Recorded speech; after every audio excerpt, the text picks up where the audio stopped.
서울 외곽 아파트 단지, 낡은 15층 건물 사이로 가을 햇살이 스며든다. 78세 김영자는 부엌에 서서 밥솥 뚜껑을 열었다 닫았다를 반복하고 있었습니다. 이미 아침 8시에 지은 밥이 고스란히 있는데 또다시 쌀을 씻고 있는 것입니다. 어머니, 뭐 하세요?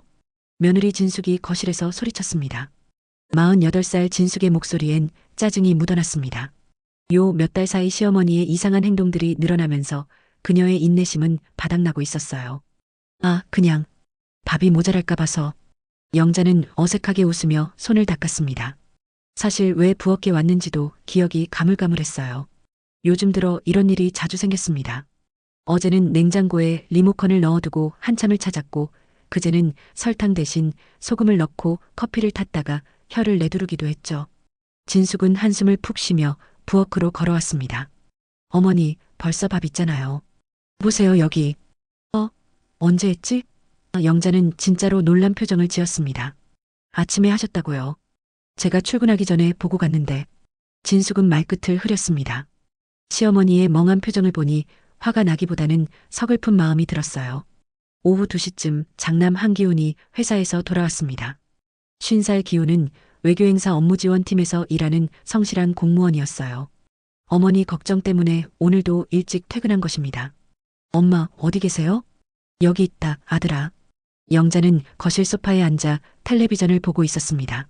그런데 리모컨을 이리저리 눌러도 채널이 바뀌지 않았어요. 기훈이 가까이 가보니 어머니는 전화기를 들고 있었습니다. 엄마, 그거 전화기예요. 그러네. 영자는 당황하며 전화기를 내려놓았습니다. 요즘 눈이 침침해서 잘 안 보여. 기훈의 가슴이 무거워졌습니다. 어머니의 건망증이 점점 심해지는 게 느껴졌어요.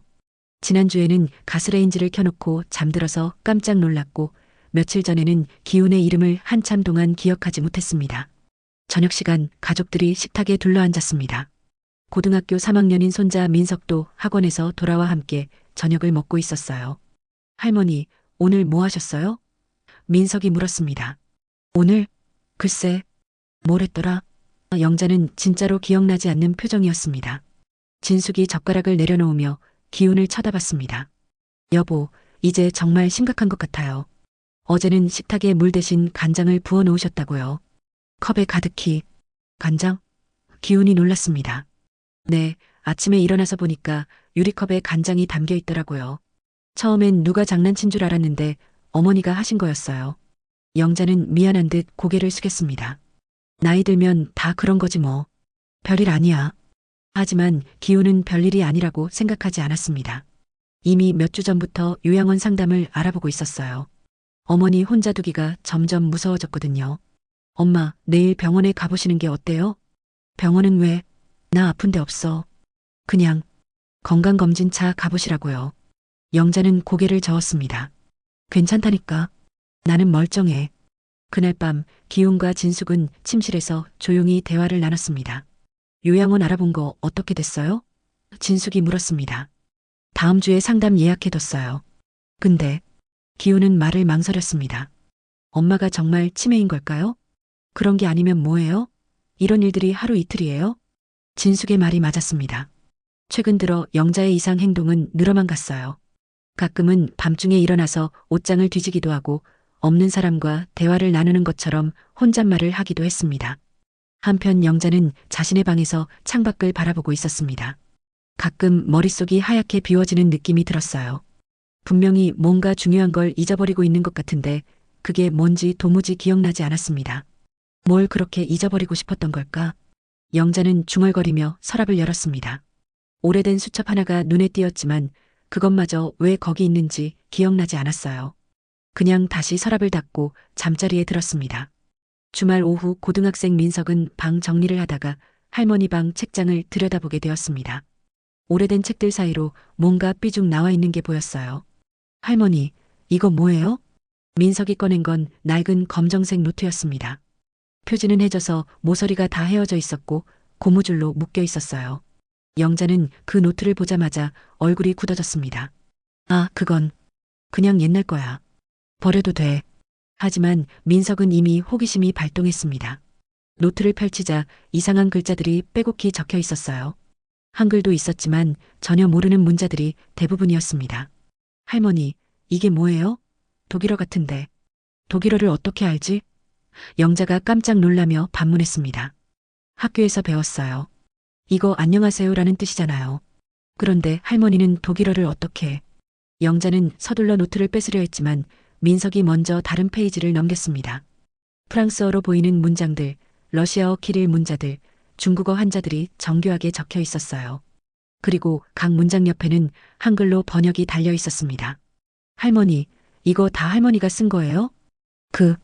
그냥 여행 갔을 때 모은 거야. 기념품 같은 거지. 하지만 민석의 눈에는 단순한 기념품이 아니라는 게 보였습니다. 글씨체가 너무 정교했고 번역도 정확해 보였어요. 게다가 노트 뒤쪽에는 암호 같은 숫자들과 기호들이 복잡하게 엮여 있었습니다. 민석이 책장을 더 뒤지자 또 다른 물건들이 나왔습니다. 오래된 여권 하나와 외국 신문 기사 스크랩들이었어요. 여권을 펼치자 젊은 시절 할머니 사진이 붙어 있었는데 지금과는 전혀 다른 느낌이었습니다. 차갑고 날카로운 인상이었어요. 할머니, 이 여권 언제 것이에요? 옛날 거야. 이제 안 쓰는 거니까 버려라. 영자의 목소리에 초조함이 묻어났습니다. 하지만 민석은 신문 스크랩을 보고 더욱 놀랐어요. 1990년대 외국 신문들이었는데 중요한 부분들이 빨간 펜으로 표시되어 있었습니다. 그때 기훈이 퇴근해서 들어왔습니다. 무슨 일이야? 아빠, 할머니가 외국어를 엄청 많이 아시는 것 같아요. 이것 좀 보세요. 민석이 노트와 여권을 기훈에게 보여주자 기훈의 표정이 심각해졌습니다. 그는 오랫동안 외교 관련 업무를 해왔기 때문에 이런 자료들이 단순하지 않다는 걸 알 수 있었어요. 엄마, 이게 다 뭐예요? 기훈이 조심스럽게 물었지만 영자는 고개를 돌렸습니다. 별거 아니야. 그냥 젊었을 때 외국어 공부 좀 했던 거지. 공부 정도가 아닌 것 같은데요. 이 번역들 보세요. 완전히 전문가 수준이에요. 기훈은 노트의 러시아어 부분을 가리켰습니다. 외교부에서 일하면서 여러 언어를 접해봤지만 이 정도 수준의 번역은 전문 통역사나 할 수 있는 것이었어요. 진숙도 거실에서 다가와 상황을 지켜봤습니다. 어머니, 정말 이거 다 하신 거예요? 그냥 취미로 한 거야. 하지만 영자의 대답은 설득력이 없었습니다. 특히 신문 스크랩들을 보니 취미 수준을 넘어선 뭔가가 있어 보였어요. 정치 관련 기사들이 대부분이었고 특정 인물들의 이름 옆에 작은 메모들이 적혀 있었습니다. 진숙이 갑자기 농담처럼 말했습니다. 설마 어머님이 무슨 간첩이라도 됐다는 거예요? 그 말에 영자의 얼굴이 순간적으로 굳어졌습니다. 너무나 빠른 반응이어서 가족들이 모두 눈치챌 정도였어요. 간첩이 뭐야, 말도 안 되는 소리 하지 마라. 하지만 영자의 목소리는 떨리고 있었습니다. 기훈은 어머니의 반응이 이상하다는 걸 느꼈어요. 엄마, 정말 이게 뭔지 말씀해 주세요. 우리는 가족이잖아요. 가족이라고 다 알아야 하는 건 아니야. 그냥 잊어버려라. 영자는 노트와 여권을 서둘러 걷어들이려 했습니다.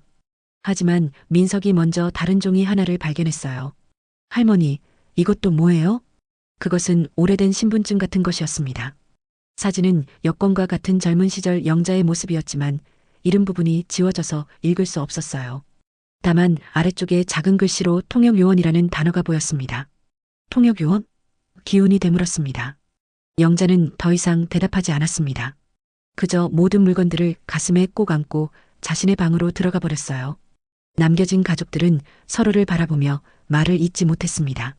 갑자기 치매 걸린 평범한 할머니가 아닌 전혀 다른 사람인 것처럼 느껴졌거든요. 아빠, 할머니가 정말 특별한 일을 하셨던 것 같아요. 민석이 조심스럽게 말했습니다. 기훈도 그런 생각이 들었습니다. 어머니의 반응, 그리고 그 정교한 자료들. 분명히 뭔가 숨겨진 이야기가 있을 것 같았어요. 그럼 어머니가 정말로. 진숙이 말을 잇지 못했습니다. 그날 밤 영자는 방에서 오래된 물건들을 다시 꺼내봤습니다. 손으로 만져보니 기억이 조금씩 되살아나는 것 같았어요. 하지만 동시에 가슴이 답답해졌습니다. 이제 다 잊어버렸다고 생각했는데. 영자는 중얼거리며 노트를 펼쳤습니다. 그 안에는 젊은 시절 자신의 치열했던 삶이 고스란히 담겨 있었어요. 각국의 언어로 적힌 문장들을 보니 마치 어제 일처럼 기억이 되살아났습니다. 그때는 정말 바쁘게 살았구나. 영자는 신분증을 바라보며 깊은 한숨을 쉬었습니다. 가족들에게 말하지 못한 자신의 과거가 무겁게 느껴졌어요. 며칠이 지나도 가족들의 마음은 여전히 복잡했습니다.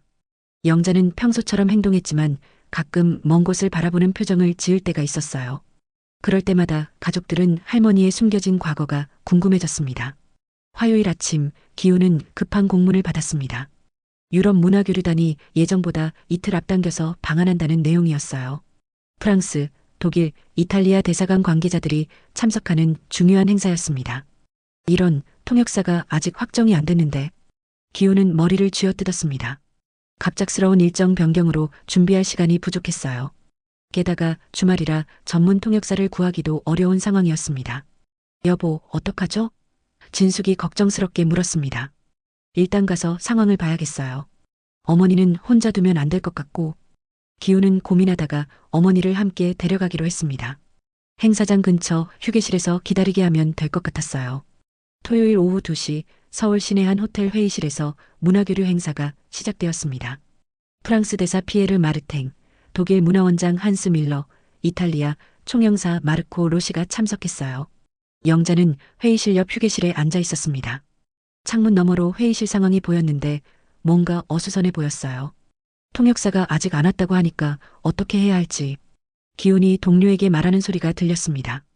프랑스 대사가 독일 문화원장과 자국어로 대화를 나누기 시작했어요. 기훈은 어색한 표정으로 두 사람의 대화를 바라보며 답답해했습니다.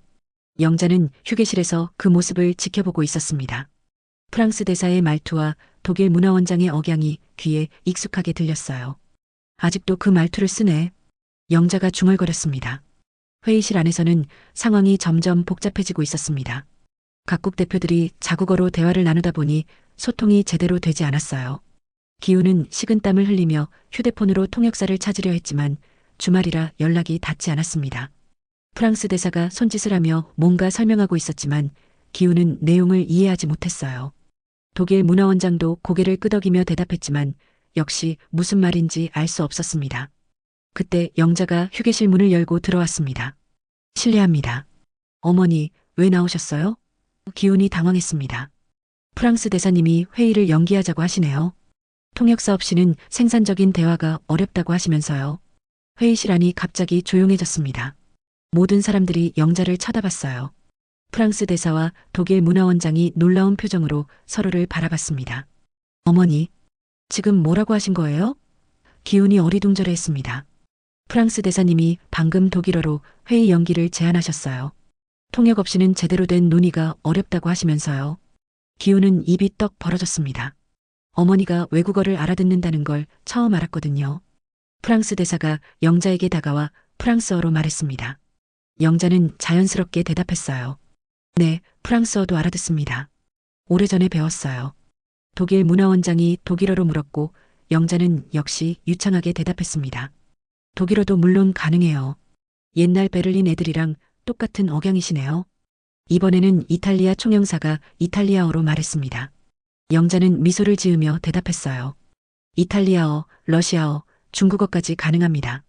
필요하시면 도와드릴게요. 회의실은 완전히 정적에 빠졌습니다. 3명의 외국 대사들이 서로를 바라보며 놀라워했어요. 어머니, 이게 어떻게... 기훈이 말을 잇지 못했습니다. 프랑스 대사가 영자에게 감탄하며 말했습니다. 정말 놀라워요. 어디서 이 모든 언어를 배우셨나요? 영자는 잠시 망설이다가 대답했습니다. 오래전에 일 때문에 배웠어요. 독일 문화원장이 물었습니다. 어떤 일이셨나요? 긴 이야기예요. 영자가 쓸쓸하게 웃었습니다. 기훈은 아직도 상황을 받아들이기 어려웠습니다. 치매 증상을 보이던 어머니가 갑자기 여러 언어를 유창하게 구사하는 모습이 믿어지지 않았어요. 이탈리아 총영사가 제안했습니다. 부인이 도와주실 수 있다면 회의를 계속할 수 있을 것 같은데요. 영자는 기훈을 바라봤습니다. 도와드릴까요? 정말 괜찮으세요? 괜찮아요. 오히려 오랜만에 이런 일을 하니까 기분이 좋네요. 그렇게 해서 영자는 즉석 통역을 맡게 되었습니다. 각국 대사들의 말을 정확하고 자연스럽게 번역해 주었어요. 단순히 언어만 옮기는 게 아니라 문화적 뉘앙스까지 완벽하게 전달했습니다. 이분은 단순한 언어 전공자가 아니시군요. 프랑스 대사가 독일 문화원장에게 속삭였습니다. 정말 놀라워요. 마치 오랜 경험을 가진 외교관 같아요. 독일 문화원장이 대답했어요. 영자는 그들의 대화를 모두 듣고 있었지만 모른 척했습니다. 하지만 입가에는 아주 미세한 미소가 떠올랐어요. 회의가 끝난 후 프랑스 대사가 영자에게 말했습니다. 정말 감사합니다. 전문 통역사보다 훨씬 훌륭하셨어요. 별 말씀을요. 오랜만에 좋은 경험이었어요. 영자가 겸손하게 대답했습니다. 기우는 어머니의 모습을 바라보며 혼란스러웠습니다. 자신의 이름조차 기억하지 못하던 어머니가 이렇게 완벽하게 여러 언어를 구사하고 외교적 상황을 능숙하게 처리하는 모습이 믿어지지 않았어요. 대사들이 떠난 후 기훈이 조심스럽게 물었습니다. 엄마, 정말 어떡해? 집에 가서 이야기하자. 영자가 조용히 말했습니다. 그 순간 그녀의 눈빛에는 젊은 시절의 날카로움이 잠깐 스쳐갔어요. 집으로 돌아오는 차 안은 조용했습니다. 기훈은 계속 뒷자리의 어머니를 바라봤어요. 영자는 창밖을 보며 무언가 깊은 생각에 잠겨 있었습니다. 마치 오랫동안 잠들어 있던 기억들이 되살아나는 것처럼 보였어요. 집에 도착하자 진숙과 민석이 현관에서 기다리고 있었습니다. 어떻게 됐어요? 말로 설명하기 어려워요. 기훈이 한숨을 쉬었습니다. 거실에 앉은 가족들 앞에서 영자는 한참 동안 말을 잇지 못했습니다. 그리고 천천히 입을 열었어요. 미안하다. 너희들에게 거짓말을 했구나. 어머니. 진숙이 조심스럽게 불렀습니다. 영자는 자신의 방으로 들어가더니 잠시 후 오래된 상자 하나를 들고 나왔습니다. 먼지가 쌓인 낡은 상자였어요. 이제는 말해야 할 때가 온 것 같다. 영자가 상자를 열자 가족들이 모두 숨을 죽였습니다. 안에는 손때 묻은 수첩들과 증명사진이 붙은 낡은 신분증이 들어 있었어요. 그리고 여러 나라의 외교관들과 찍은 사진들이 가득했습니다. 기훈이 신분증을 집어들었습니다. 대한민국 정보부 소속 통역요원 김영자. 정보부? 민석이 놀라며 물었습니다. 영자는 고개를 끄덕였습니다. 냉전 시기의 첩보 요원이면서 동시에 국제통역 담당관으로 일했단다. 가족들은 말문이 막혔습니다. 평범한 할머니라고 생각했던 영자가 국가기밀을 다루는 요원이었다는 사실이 믿어지지 않았어요. 러시아어, 독일어, 프랑스어, 중국어, 이탈리아어, 일본어까지 6개 언어를 구사하면서 외국 고위 인사들의 정보를 해석하고 통신을 중개하는 일을 했다. 영자는 사진 한 장을 꺼내 보여줬습니다. 젊은 시절의 영자가 정장을 입고 외국 대사들과 회의를 하는 모습이었어요. 어머니가 정말. 진숙이 말을 잇지 못했습니다. 1970년대부터 90년대 초까지 20년 넘게 일했어. 소련 붕괴, 동독 통일, 중국 개방. 그 모든 역사적 순간들을 현장에서 지켜봤지. 기훈은 어머니의 말이 실감나지 않았습니다. 그런데 왜 지금까지 한 번도 말할 수 없었다. 국가기밀이었거든. 영자의 목소리가 낮아졌습니다. 그리고 그만둘 때 모든 기록을 지우기로 했어. 기록을 지웠다고요? 영자는 또 다른 문서를 꺼냈습니다. 1992년에 작성된 것으로 보이는 서류였어요. 1992년 어떤 사건에 휘말렸단다. 북한 고위 인사와의 비밀 접촉이 외부에 알려지면서 내가 이중 스파이라는 의혹을 받게 됐어. 가족들의 얼굴이 굳어졌습니다. 물론 사실이 아니었지만 정치적으로 민감한 시기였거든. 결국 모든 공식 기록을 삭제하는 조건으로 평범한 시민으로 돌아가기로 했다. 그래서 지금까지. 기훈이 중얼거렸습니다. 응. 그때부터 그냥 평범한 주부로 살았어. 너희 아버지도 내 과거를 몰랐다. 오직 나만 알고 있는 비밀이었지. 영자는 손으로 얼굴을 가렸습니다. 근데 요즘 들어 기억이 자꾸 돌아와. 그동안 억누르고 살았던 모든 것들이. 그래서 건망증이. 진숙이 깨달았습니다. 맞아. 치매가 아니라 트라우마였어. 너무 오랫동안 과거를 지우려고 애쓰다 보니까 현재의 기억까지 헷갈리게 된 거야. 민석이 조심스럽게 물었습니다. 할머니, 그럼 정말 간첩 일을 하셨던 거예요? 간첩이라기보다는 국가를 위해 일하는 사람이었다. 우리나라의 안전을 지키기 위해서 말이야. 영자는 또 다른 사진을 보여줬습니다. 각국 정상들과의 회담 현장에서 통역을 하는 모습이었어요. 이 일을 하면서 정말 많은 역사적 순간들을 목격했어. 때로는 전쟁을 막는 일에도 관여했고 때로는 평화를 만드는 대화를 중개하기도 했지. 기훈의 눈에 눈물이 맺혔습니다. 엄마, 그런 중요한 일을 하셨으면서 왜 아무도 몰랐을까요? 그게 이 일의 숙명이야. 성공해도 칭찬받을 수 없고 실패하면 모든 책임을 져야 하는 일이었어. 영자는 마지막 사진 하나를 꺼냈습니다. 정부 관계자들과 함께 찍은 기념사진이었는데 영자의 얼굴만 검은 펜으로 지워져 있었어요. 이게 내 마지막 공식 사진이야. 얼굴까지 지우고 모든 흔적을 없애버렸지. 너무 슬프잖아요. 민석이 울먹였습니다. 슬프지 않았어. 오히려 자유로워졌다고 생각했거든. 그런데 영자는 잠시 말을 멈췄습니다. 그런데 요즘 들어 그때의 기억들이 자꾸 돌아와. 특히 너희들이 내 이름을 부를 때마다 내가 누군지 헷갈리게 돼. 기훈이 어머니의 손을 잡았습니다. 엄마, 이제 괜찮아요. 우리가 다 알았으니까. 정말 괜찮을까? 영자가 불안해했습니다. 괜찮아요. 엄마는 우리의 자랑스러운 어머니예요. 그날 밤 영자는 오랜만에 편안한 잠을 잤습니다. 수십 년 동안 숨겨왔던 비밀을 털어놓은 후 마음이 한결 가벼워진 것 같았어요. 한편 기훈은 잠들지 못하고 어머니가 보여준 자료들을 다시 살펴봤습니다. 그 속에는 한국 현대사의 중요한 순간들이 고스란히 담겨 있었어요. 정말 대단한 분이셨구나. 기훈이 중얼거렸습니다. 그리고 문득 생각했습니다. 이런 훌륭한 어머니의 과거가 영원히 묻혀서는 안 된다고 말이에요. 다음 날 아침 기훈은 일찍 일어나 어머니 방 앞에 서 있었습니다. 어젯밤 잠을 이루지 못했어요. 어머니의 과거를 알게 된 후 머릿속이 복잡했습니다. 엄마, 일어나셨어요? 응, 들어와라. 영자는 창가에 앉아 아침 햇살을 받고 있었습니다. 어제와는 달리 표정이 한결 밝아 보였어요. 기훈은 어머니 옆에 앉으며 조심스럽게 물었습니다. 엄마, 어제 말씀하신 것 중에 더 얘기해 주실 수 있는 게 있을까요? 뭘 더 알고 싶은데? 왜 그런 중요한 일을 하셨으면서도 아무한테도 말씀하지 않으셨는지요? 영자는 한참 동안 창밖을 바라보다가 입을 열었습니다. 기훈아, 너는 아직 몰라. 그 시절이 어떤 시절이었는지. 어떤 시절이었어요?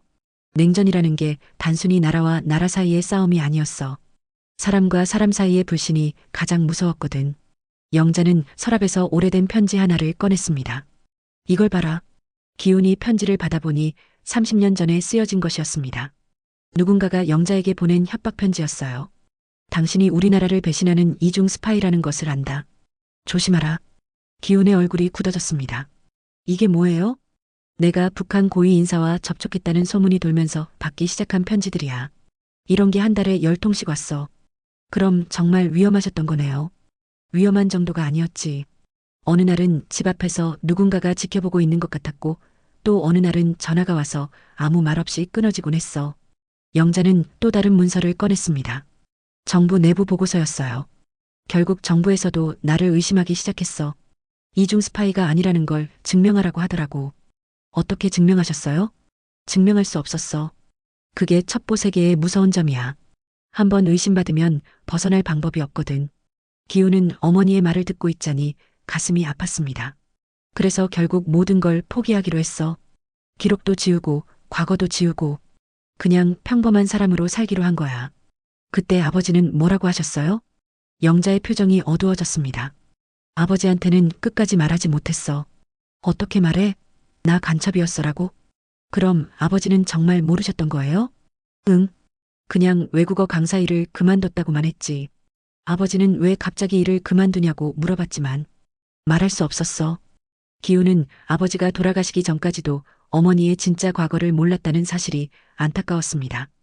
그리고 시간이 지나면서 점점 더 말하기 어려워졌어.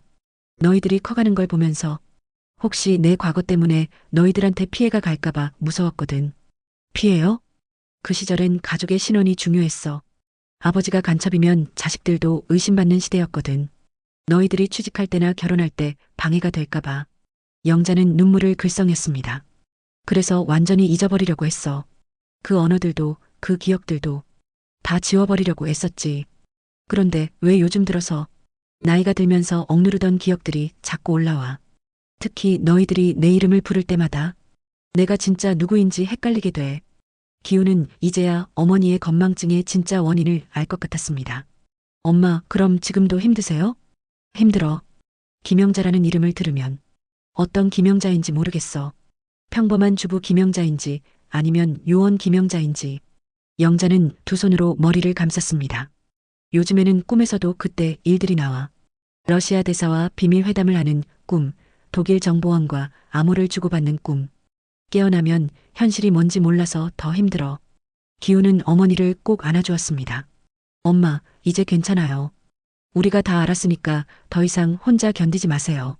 정말 괜찮을까? 너희들한테 부담이 되지는 않을까? 부담이 아니라 자랑이에요. 우리 엄마가 나라를 위해 그런 중요한 일을 하셨다는 게. 그때 진숙과 민석이 방으로 들어왔습니다. 어머니, 아침 드세요. 진숙이 따뜻하게 말했습니다. 할머니, 어제 얘기 더 듣고 싶어요. 민석도 관심 있게 말했어요. 영자는 가족들을 바라보며 웃었습니다. 오랜만에 진짜 웃음이었어요. 그래, 이제 숨길 것도 없으니까. 천천히 다 얘기해 줄게. 정말요? 민석이 신나했습니다. 응. 근데 한 가지만 약속해줘. 다른 사람들한테는 비밀로 해달라. 왜요?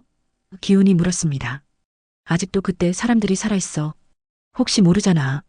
가족들은 고개를 끄덕였습니다. 그럼 이제부터는 김영자가 아니라 할머니로 불러도 돼요? 민석이 장난스럽게 물었습니다. 물론이지. 이제는 진짜 할머니니까. 그날부터 영자의 기억은 점점 선명해졌습니다. 과거를 숨기지 않아도 된다는 안도감 때문이었어요. 가족들 앞에서는 두 개의 정체성을 모두 인정받을 수 있었으니까요. 하지만 기훈은 마음 한편으로 생각했습니다. 이런 훌륭한 어머니의 이야기가 세상에 알려져야 하지 않을까 하고 말이에요. 일주일이 지난 어느 날 오후 기훈의 휴대폰이 울렸습니다. 문화부 장관실에서 걸려온 전화였어요. 한기훈 과장님이시죠? 지난주 문화교류 행사 때 통역을 도와주신 어르신 말인데요. 기훈은 깜짝 놀랐습니다. 네, 저희 어머니 말씀이신가요? 혹시 그분이 과거에 정부기관에서 근무하신 적이 있으신지요? 프랑스 대사관에서 문의가 들어왔습니다. 그게 대사님이 그날 통역 수준이 전문가급이었다고 하시면서 혹시 이분이 누구인지 알고 싶다고 하시더라고요. 기훈은 당황했습니다. 어머니의 정체가 알려질까봐 걱정됐어요. 제가 어머니와 상의해보고 연락드리겠습니다. 네, 그렇게 해주세요. 참고로 나쁜 일은 아니니까 걱정 마세요. 전화를 끊은 기훈은 어머니께 이 사실을 말씀드려야 할지 고민했습니다. 그날 저녁 가족회의가 열렸습니다. 기훈이 받은 전화 내용을 말하자 영자의 표정이 굳어졌어요. 역시 들통났구나. 영자가 한숨을 쉬었습니다. 어머니, 어떻게 하실래요? 진숙이 걱정스럽게 물었습니다. 글쎄, 이미 알아버렸으니 어쩔 수 없지. 이틀 후 문화부 담당자가 직접 집으로 찾아왔습니다. 정중한 젊은 공무원이었어요. 안녕하세요. 문화부 국제교류가 김대리입니다. 영자는 긴장한 표정으로 그를 맞았습니다. 어르신, 걱정하지 마세요. 좋은 일로 왔습니다. 김대리가 미소를 지었어요. 좋은 일이요? 네, 사실 프랑스 대사님이 어르신에 대해 많은 칭찬을 하셨어요. 그래서 내부적으로 조회를 해봤더니 김대리는 서류 가방에서 파일 하나를 꺼냈습니다. 어르신의 과거 기록 일부가 남아있더라고요. 물론 대부분은 기밀 해제가 안 됐지만 영자는 놀랐습니다. 기록이 남아있다고요? 네, 정확히는 공로 기록이요. 어르신이 국가를 위해 헌신하신 부분들 말입니다. 김대리는 파일을 펼쳐 보여줬습니다. 영자의 젊은 시절 사진과 함께 간단한 공로 내용이 적혀 있었어요. 김영자, 1971년부터 1992년까지 국제교류 및 정보 분석 업무에 종사, 다수의 국제 분쟁 해결에 기여. 영자는 그 기록을 보며 눈물을 글썽였습니다. 이런 게 남아 있었구나. 어르신, 정부에서 감사 인사를 전하고 싶다고 합니다. 물론 공식적인 기록으로 남기지는 않겠지만 내부적으로 표창을 드리고 싶다고 하네요. 기훈이 놀라며 물었습니다. 표창을요? 네, 비공식 정보요원 공로패라고 할까요? 공개적으로는 할 수 없지만 국가가 어르신의 헌신을 기억하고 있다는 의미입니다. 영자는 한참 생각하더니 조용히 말했습니다. 감사한 일이지만 굳이 그럴 필요는 없을 것 같아요. 어머니, 기훈이 아쉬워했습니다. 내 일은 말로 남는 게 아니었거든요. 누가 알아주지 않아도 괜찮았어요. 김대리가 이해한다는 표정으로 고개를 끄덕였습니다. 그럼 혹시 다른 방법은 어떠세요? 예를 들어, 그날 통역을 도와주셨던 각국 대사님들이 다시 한번 뵙고 싶다고 하시거든요. 작은 감사 인사 자리 정도로요. 영자의 눈빛이 반짝였습니다. 그분들이 정말 그렇게 말씀하셨나요? 네, 특히 프랑스 대사님은 어르신의 통역 실력에 깊은 인상을 받으셨다고 하세요. 독일 문화원장님도 마찬가지고요. 영자는 잠시 고민하더니 말했습니다. 그럼 그분들을 다시 뵐 수 있을까요? 물론입니다. 간단한 차 모임 정도로 준비해 드릴게요. 기훈이 기뻐하며 말했습니다. 엄마, 정말 좋은 기회인 것 같아요. 그런가? 그럼 한번 만나보자. 이틀 후 서울 시내 한 조용한 찻집에서 만남이 성사되었습니다. 프랑스 대사 피에르 마르텐과 독일 문화원장 한스 밀러가 참석했어요. 영자는 정장을 차려입고 나타났습니다. 가족들이 함께 동행했어요. 어르신, 다시 뵙게 되어 영광입니다. 프랑스 대사가 정중하게 인사했습니다. 저야말로 감사합니다. 영자가 우아하게 대답했어요. 독일 문화원장이 감탄하며 말했습니다. 어르신의 언어 실력은 정말 놀라웠어요. 어디서 그렇게 배우셨는지. 오래된 이야기예요. 영자가 미소 지었습니다. 혹시 과거에 외교 관련 일을 하셨나요? 프랑스 대사가 조심스럽게 물었습니다. 영자는 잠시 망설이다가 대답했습니다. 비슷한 일을 했었죠. 아주 오래전에요. 그럼 우리가 만난 게 인연이 아니라 운명이었네요. 독일 문화원장이 웃으며 말했어요. 대화가 이어지면서 영자는 점점 편안해졌습니다. 오랜만에 자신의 전문 분야에 대해 자유롭게 이야기할 수 있었어요. 어르신, 혹시 기회가 되면 우리 문화원에서 특강을 해주실 수 있을까요? 독일 문화원장이 제안했습니다. 특강이요? 네, 언어와 문화 교류에 대한 이야기를요. 어르신만큼 경험이 풍부한 분은 드물거든요. 영자는 기훈을 바라봤습니다. 기훈이 격려하듯 고개를 끄덕였어요. 생각해 보겠습니다. 모임이 끝난 후 프랑스 대사가 영자에게 조용히 말했습니다. 어르신, 정확히 어떤 일을 하셨는지는 묻지 않겠습니다. 하지만 분명한 건 어르신 같은 분들 덕분에 오늘의 평화가 있다는 거예요. 영자는 그 말에 가슴이 뭉클했습니다. 감사합니다. 이제야 인정받는 기분이네요. 집으로 돌아오는 길에 영자가 기훈에게 말했습니다. 이제 잊어도 괜찮을 것 같아. 엄마, 내 과거를 인정해주는 사람들이 있다는 걸 알았으니까. 한 달 후 문화부에서 특별한 제안이 들어왔습니다. 서울 외국문화원에서 열리는 국제문화교류 행사에서 영자가 특별연사로 참여해달라는 요청이었어요. 어머니, 어떻게 생각하세요? 기훈이 조심스럽게 물었습니다. 영자는 한참을 고민하더니 말했습니다. 한번 해볼까? 정말요? 가족들이 놀랐습니다. 응. 이제는 숨길 이유도 없고 내 이야기를 들려주고 싶어. 행사 당일 서울 외국문화원 대강당에는 각국 대사들과 문화계 인사들이 모여 있었습니다.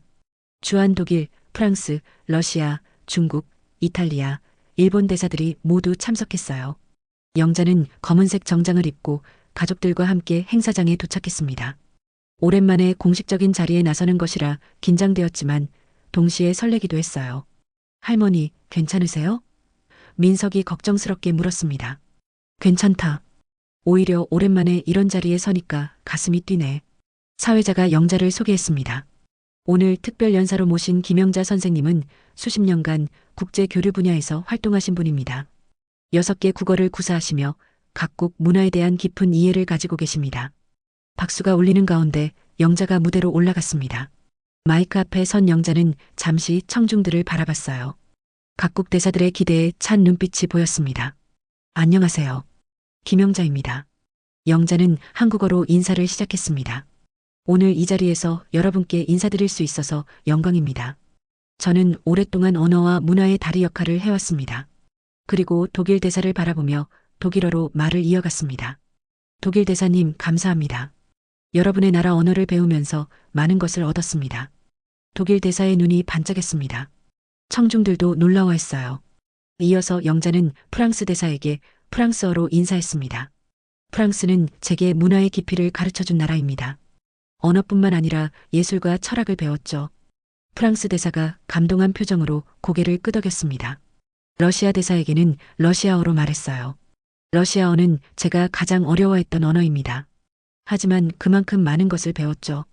중국 대사에게는 중국어로 인사했습니다. 중국의 깊은 역사와 문화를 언어를 통해 이해할 수 있었습니다. 이탈리아 대사에게는 이탈리아어로 말을 건넸어요. 이탈리아어의 아름다운 선율은 제 인생에 음악을 가져다 주었습니다. 마지막으로 일본 대사에게 일본어로 인사했습니다. 일본어를 통해 섬세함과 정중함을 배웠습니다. 청중들은 완전히 매혹되었습니다. 한 사람이 6개 언어로 각각 다른 뉘앙스와 감정을 담아 말하는 모습이 경이로웠어요. 영자는 다시 한국어로 돌아와 말을 이어갔습니다. 저는 오랫동안 이 언어들을 통해 세계와 소통해왔습니다. 때로는 오해를 풀어주는 역할을, 때로는 마음을 전달하는 역할을 했죠. 영자의 목소리에 감정이 묻어났습니다. 하지만 오랫동안 제 정체성을 숨겨야 했습니다. 국가의 일이라는 이유로, 가족을 보호해야 한다는 이유로 청중들이 숨을 죽이고 들었습니다. 그러다 보니 제가 누구인지도 헷갈리게 되었죠. 김영자라는 이름을 들어도 어떤 김영자인지 알 수 없었어요. 기우는 객석에서 어머니를 바라보며 눈물을 참았습니다. 하지만 이제는 알 것 같습니다. 저는 언어로 세계를 연결하는 사람입니다. 그것이 제 진짜 정체성이에요. 영자는 각국 대사들을 다시 한번 바라보며 말했습니다. 언어는 단순한 의사소통 도구가 아닙니다. 마음과 마음을 잇는 다리죠. 문화와 문화를 이어주는 끈이고요. 그리고 마지막으로 6개 언어로 한마디씩 말했습니다. 독일어로 감사합니다. 프랑스어로 감사합니다. 러시아어로 감사합니다. 중국어로 감사합니다. 이탈리아어로 감사합니다. 일본어로 감사합니다. 그리고 한국어로도 감사합니다. 제 인생이 이제야 기억 속에서 말로 살아납니다. 영자의 연설이 끝나자 모든 대사들이 일제히 일어나 박수를 쳤습니다. 그리고 놀랍게도 각국 대사들이 함께 일어나 영자에게 격려했어요. 독일 대사가 무대로 올라와 영자의 손을 잡았습니다. 선생님, 정말 감동받았습니다. 선생님 같은 분이 계셔서 우리가 소통할 수 있는 거군요. 프랑스 대사도 다가와 말했습니다. 선생님의 이야기를 듣고 나니 언어의 진짜 의미를 알 것 같습니다. 러시아 대사가 말했습니다. 선생님은 진정한 문화대사이십니다. 영자는 그제야 눈물을 흘리기 시작했습니다. 수십 년 동안 숨겨왔던 자신의 정체성이 마침내 인정받는 순간이었어요. 감사합니다. 정말 감사합니다. 행사가 끝난 후 각국 대사들이 영자를 둘러싸고 대화를 나눴습니다. 마치 오래된 동료들이 재회한 것처럼 자연스러웠어요. 중국 대사가 말했습니다. 선생님, 앞으로도 우리 문화교류에 도움을 주실 수 있을까요? 물론입니다. 이제는 숨길 이유가 없으니까요. 그날 밤 집으로 돌아온 영자는 가족들에게 말했습니다. 이제 정말로 잊어도 괜찮을 것 같아. 엄마, 내 과거가 인정받았으니까 이제는 편안하게 할머니로 살 수 있을 것 같아. 민석이 할머니를 꼭 안았습니다. 할머니, 정말 자랑스러워요. 고마워, 우리 민석아. 그날 밤 영자는 정말 오랜만에 깊은 잠에 빠져들었습니다. 더 이상 과거와 현재 사이에서 흔들리지 않아도 되었으니까요. 행사가 끝난 지 일주일 후 영자의 일상에는 놀라운 변화가 찾아왔습니다. 그토록 심하던 건망증이 거짓말처럼 사라진 것이었어요. 할머니, 오늘 아침 뭐 드셨어요? 민석이 시험 삼아 물어봤습니다. 미역국하고 김치, 계란 후라이, 그리고 커피 한 잔. 영자가 또렷하게 대답했어요. 우와, 다 기억하시네. 진숙이 놀라며 말했습니다. 어머니, 요즘 정말 달라지셨어요. 예전처럼 헷갈려 하시지도 않고. 응, 나도 그런 것 같아. 머리가 맑아졌어. 영자는 정말로 달라져 있었습니다. 자신의 과거를 인정받은 후 마음의 짐이 내려간 것 같았어요. 며칠 후 영자는 마당에서 손자 민석에게 특별한 선물을 주었습니다. 오래된 상자 안에서 꺼낸 독일어 단어 카드들이었어요.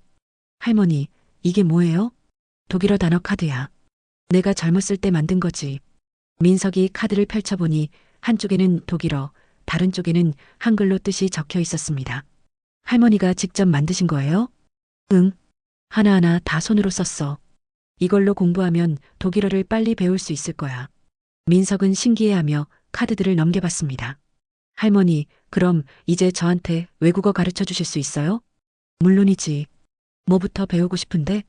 독일어요. 학교에서 조금 배웠는데 더 알고 싶어요. 그날부터 영자와 민석의 특별한 수업이 시작되었습니다. 마당에 앉아 할머니가 손자에게 독일어를 가르치는 모습은 정말 아름다웠어요. 이 단어는 이렇게 발음하는 거야. 영자가 정확한 발음으로 알려줬습니다. 할머니 발음이 정말 좋아요. 마치 독일 사람 같아요. 그럼 10년 넘게 독일 사람들과 일했는걸? 민석은 할머니의 이야기를 들으며 더욱 열심히 공부했습니다. 한편 기우는 어머니의 변화를 지켜보며 감동했습니다.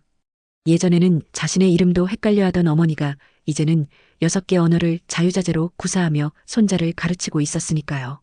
엄마, 정말 많이 좋아지셨네요. 응, 이제야 내가 누구인지 확실해졌어.